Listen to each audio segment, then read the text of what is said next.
રાતનો સમય હતો. આકાશમાં કાળા ડિબાંગ વાદળો ઘેરાયેલા હતા અને જોરદાર વરસાદ પડી રહ્યો હતો. ગામના પાદરે આવેલા એક જૂના અને જર્જરિત ઓટલા ઉપર 70 વર્ષના શાંતાબા બેઠા હતા. એમની પાસે એક નાની પોટલી હતી જેમાં એમના જીવનભરની મૂડી સમાન થોડા કપડાં અને એક જૂનો ફોટો હતો. શાંતાબાની આંખોમાંથી આંસુઓ વરસાદના પાણીમાં ભળી રહ્યા હતા. એમને સમજાતું નહોતું કે જે ઘર તેમણે પોતાના લોહી પરસેવાથી ચીંચ્યું હતું, આજે એ જ ઘરના દરવાજા તેમના માટે કેમ બંધ થઈ ગયા. માત્ર 2 કલાક પહેલાની જ વાત હતી. શાંતાબાના દીકરા અજય અને વહુ રીટાએ તેમને સ્પષ્ટ કહી દીધું કે માં, હવે આ ઉંમરે તમારી તબિયત અને કટકટ અમારાથી સહન નથી થતી. તમે ગમે ત્યાં જાઓ, પણ આ ઘરમાં હવે તમારી જગ્યા નથી. પોતાના દીકરાના આ શબ્દો શાંતાબાના કાનમાં ગુંજી રહ્યા હતા. જે દીકરાને તેમણે પેટે પાટા બાંધીને ભણાવ્યો, મોટો કર્યો, આજે એ દીકરો તેમને પારકા ગણીને ઘરની બહાર કાઢી મૂકતો હતો. શાંતાબા ઠંડીથી ધ્રુજી રહ્યા હતા. રસ્તો સુમસામ હતો. અચાનક દૂરથી એક નાનકડી લાઈટ દેખાણી. એક સાયકલ સવાર ત્યાંથી પસાર થઈ રહ્યો હતો. શાંતાબાને જોઈને તે ઊભો રહ્યો. એ ગામનો જ એક યુવાન હતો જેનું નામ કાનજી હતું. કાનજી ગામમાં જ મજૂરી કામ કરતો અને અનાથ હતો. તેણે પૂછ્યું કે માજી, આટલી મોડી રાતે અહીં કેમ બેઠા છો? અને તમે તો પલળી ગયા છો. શાંતાબા કશું બોલી શક્યા નહીં. બસ ધ્રુસકે ને ધ્રુસકે રડી પડ્યા. કાનજીએ તરત જ પોતાની પાસે રહેલી જૂની છત્રી તેમના માથા ઉપર ધરી અને પોતાનું ફાટેલું જેકેટ માજીને ઉઢાડી દીધું. તેણે નમ્રતાથી કહ્યું કે માજી, રડો નહીં. ભલે મારું ઘર નાનું છે, પણ ત્યાં છત છે. તમે અત્યારે મારી સાથે ચાલો. કાનજી શાંતાબાને પોતાની નાનકડી ઝૂંપડીમાં લઈ આવ્યો. ઝૂંપડી સાંકડી હતી, પણ ખૂબ જ સાફ અને હૂંફાળી હતી. કાનજીએ તરત જ ચૂલો સળગાવ્યો અને શાંતાબા માટે ગરમ ચા બનાવી. તેણે જૂના કપડાં કાઢીને માજીને આપ્યા જેથી તેઓ કપડાં બદલી શકે. શાંતાબા આ બધું મૌન રહીને જોઈ રહ્યા હતા. જે દીકરાને તેમણે 9 મહિના કુખમાં રાખ્યો હતો, તેણે તેમને મધરાતે રસ્તા ઉપર તરછોડી દીધા. અને જે યુવાનનું નામ પણ તે જાણતા નહોતા, તે આજે એમની સેવા કરી રહ્યો હતો. ચાનો કપ આપતા કાનજી બોલ્યો કે માજી, ગભરાશો નહીં. હું અનાથ છું. મારું આ દુનિયામાં કોઈ નથી. આજે ભગવાને મને માં મોકલી આપી હોય એવું લાગે છે. જ્યાં સુધી તમારું મન માને ત્યાં સુધી તમે અહીં જ રહેજો. શાંતાબાની આંખો ફરીથી ભરાઈ આવી. તેમણે ધ્રુજતા અવાજે પૂછ્યું કે બેટા, તું મને ઓળખતો પણ નથી, તો પછી મારા માટે આટલું બધું કેમ કરે છે? કાનજી હસતા હસતા બોલ્યો કે માજી, સંબંધો લોહીથી નહીં પણ લાગણીથી બને છે. તમે ભૂખ્યા હશો, ઉભા રહ્યો, હું તમારા માટે રોટલો અને શાક બનાવી દઉં.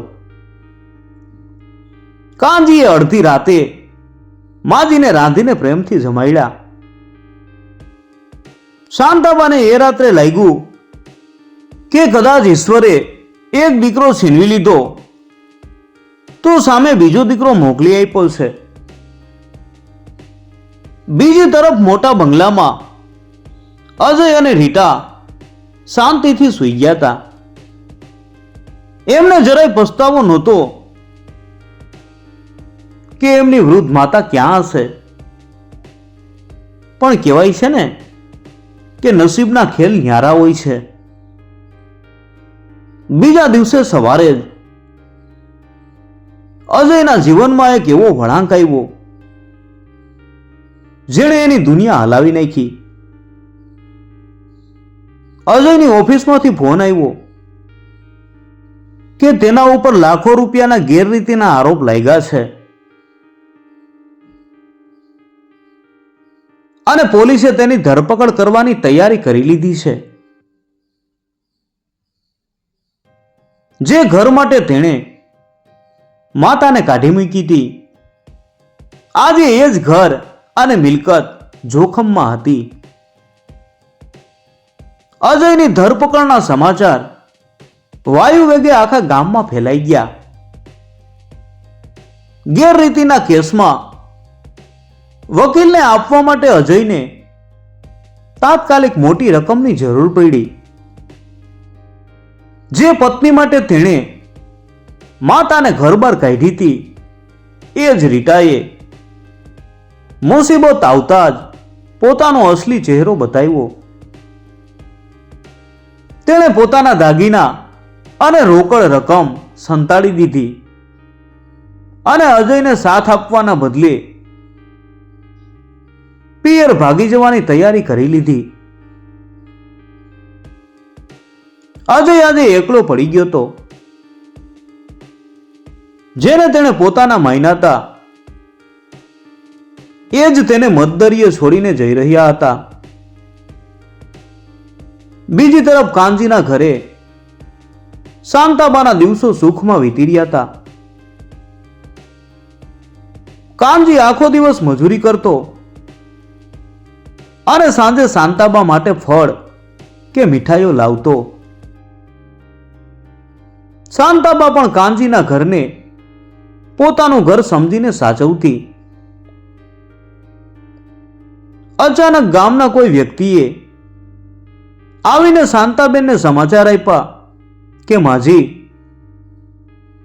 તમારા દીકરા ઉપર આપ તૂટી પડ્યું છે. અજય જેલમાં જવાનો છે અને વહુ ઘર છોડીને ભાગી ગઈ છે. આ સાંભળતા જ શાંતાબાના પગ નીચેથી જમીન સરકી ગઈ. ભલે દીકરાએ તેમને કાઢી મૂક્યા હતા, પણ માનું હૃદય તો માનું જ હોય ને. તેમની પાસે રહેલી પોટલીમાં એક જૂનો દસ્તાવેજ હતો. એ જમીનનો ટુકડો જે શાંતાબાના નામે હતો અને અજય તેના વિશે જાણતો નહોતો. શાંતાબાએ કાનજીને બોલાવ્યો અને રડતા રડતા કહ્યું કે બેટા, મને વકીલ પાસે લઈ જા. મારે મારા દીકરાને બચાવવો છે. કાનજી અચકાયો કે માજી, એણે તમારી સાથે શું કર્યું એ તમે ભૂલી ગયા? શાંતાબાએ ભીની આંખે જવાબ આપ્યો કે બેટા, એ ભૂલી ગયો કે હું એની માં છું, પણ હું કેવી રીતે ભૂલી શકું કે એ મારો દીકરો છે.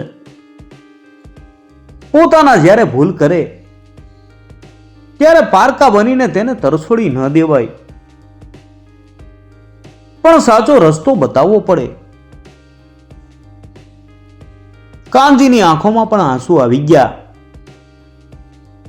એ સમજી ગયો કે માની મમતા કેટલી નિસ્વાર્થ હોય છે. શાંતાબા વકીલ પાસે પહોંચ્યા અને પોતાની જિંદગીની છેલ્લી મૂડી સમાન જમીનના કાગળો વેચીને અજયનો દંડ ભર્યો. અજય જેલમાંથી બહાર તો આવ્યો, પણ તેની પાસે હવે ન તો પૈસા હતા, ન માન સન્માન, કે ન પેલી પત્ની જેના કહેવાથી તેણે માને તરસોડી દીધી હતી. એ રસ્તા ઉપર આવી ગયો તો જ્યારે તેને ખબર પડી કે તેને બચાવવા માટે તેની વૃદ્ધ માતાએ પોતાની એકમાત્ર મિલકત પણ વેચી દીધી છે, ત્યારે તેનું માથું શરમથી ઝૂકી ગયું. અજય દોડતો દોડતો કાનજીની ઝૂંપડીએ પહોંચ્યો. ત્યાં તેણે જોયું કે તેની માં એક ફાટેલી સાદડી ઉપર બેસીને કાનજી સાથે હસતા હસતા રોટલો ખાઈ રહી હતી. કાનજી જેની પાસે કશું જ નહોતું, તેણે શાંતાબાને એ બધું જ આપ્યું હતું જે અજય નહોતો આપી શક્યો, પ્રેમ અને સન્માન. અજય માના પગમાં પડી ગયો અને ધ્રુસકે ને ધ્રુસકે રડવા લાગ્યો કે માં મને માફ કરી દે, જેને મેં પોતાના માયના એ પારકા નીકળ્યા અને જેને પારકા સમજી રસ્તે રજડતા કર્યા એ જ આજે પોતાના સાબિત થયા. શાંતાબાએ અજયના માથે હાથ મૂક્યો અને શાંતિથી કહ્યું કે બેટા, લોહીના સંબંધો તો જન્મથી મળે છે, પણ સાચા પોતાના તો એ છે જે આપણા ખરાબ સમયમાં પડખે ઉભા રહીએ. કાનજીએ મને ત્યારે આશરો આપ્યો જ્યારે તારા બંગલાના દરવાજા બંધ હતા. અજયને પોતાની ભૂલ સમજાઈ ગઈ હતી. તેણે કાનજીનો હાથ પકડ્યો અને આભાર માન્યો. અજય હવે બદલાઈ ગયો તો. એ શાંતાબાને પાછા ઘરે લઈ ગયો, પણ આ વખતે કાનજી પણ તેમની સાથે જ હતો. અજયે કાનજીને પોતાનો ભાઈ માન્યો. ગામ આખું આજે આ અનોખા પરિવારને જોઈ રહ્યું હતું, જ્યાં સંબંધો લોહીના મોહતાજ નહોતા. આ વાર્તા આપણને શીખવે છે કે કોણ પોતાનું અને કોણ પારકું એનો નિર્ણય સમય અને સંજોગો કરે છે. જે મુસીબતના સમયે નિસ્વાર્થ ભાવે સાથ આપે એ જ ખરેખર પોતાનું છે.